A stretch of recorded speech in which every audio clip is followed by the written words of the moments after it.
दिल्लीच्या जंतर मंतरवर सोनम वांगचुक यांनी उपोषण पुकारलंय।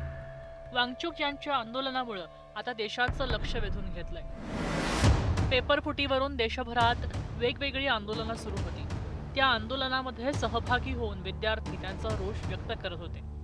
त्या सगळ्यांची एकच मागणी होती, केंद्रीय शिक्षण मंत्री धर्मेंद्र प्रधान यांनी राजीनामा द्यावा।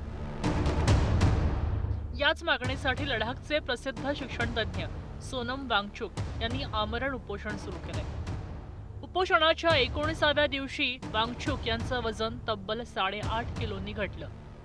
माझं उपोषण सोडवण्यापेक्षा 20 जुलैच्या शांततापूर्व संसद मोर्चात सहभागी व्हा, असं आवाहन वांगचुक यांनी केलंय। मनसे अध्यक्ष राज ठाकरेंनी सोनम वांगचुक यांना पाठिंबा दिला। सोशल मीडियावर पोस्ट केलीये, भाजपला सध्या वेगळाच माज आलाय, अशी टीकाही राज ठाकरेंनी केली।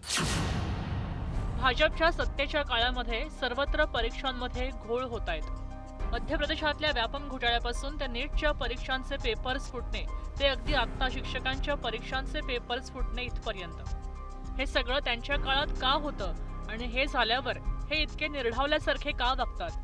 याचं उत्तर सोपं आहे, ते म्हणजे हाताशी सगळ्या यंत्रणांना धरून आलेली अमर्याद सत्ता।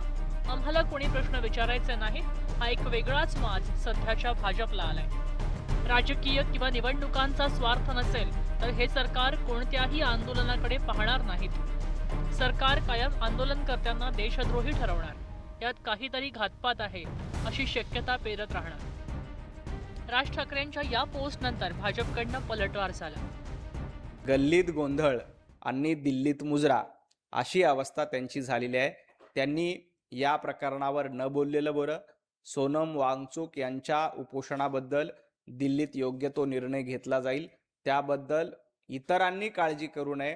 आपल्या गल्लीत जो गोंधळ सुरू आहे तो त्यांनी बघावा। विद्यार्थ्यांसाठी सुरू असलेल्या सोनम वांगचुक यांच्या आंदोलनाला आता विविध स्तरातनं पाठिंबा मिळताना दिसतोय। 16 जुलाई 16 तारीख को मैं एक दिन का अनशन कर रहा हूं अपने ही घर से। इस अनशन के दो कारण हैं। एक तो ये कि सोनम जी और उनके साथी जिस दर्द से गुजर रहे हैं, मैं उस दर्द से जुड़ना चाहता हूं। और दूसरी बात, हमारी सरकार से मैं दरख्वास्त करना चाहता हूं कि वो अपनी संवेदनशीलता को प्रकट करें। मेरी बस यही तमन्ना है कि उन्हें कुछ हो ना।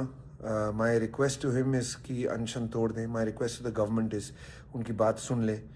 कोई हक से बाहर की बात नहीं कर रहा है इसमें। कॉकरोच जनता पार्टीनं पुकारलेल्या आंदोलनात युवक विद्यार्थी सहभागी झाले। मात्र पेपरफुटी प्रकरणावरनं सुरू असलेलं हे आंदोलन आता केवळ विद्यार्थ्यांपुरतं मर्यादित राहिलेलं नाही। सोनम वांगचुक यांच्या प्रकृतीबाबत वाढती चिंता, राजकीय प्रतिक्रिया आणि सेलिब्रिटींचा पाठिंबा यामुळे या आंदोलनाला राष्ट्रीय पातळीवर मोठं महत्त्व प्राप्त झालंय। आता 20 जुलैच्या संसद मोर्चाकडे सगळ्यांचं लक्ष लागेल। Bureau report, news 18 Marathi.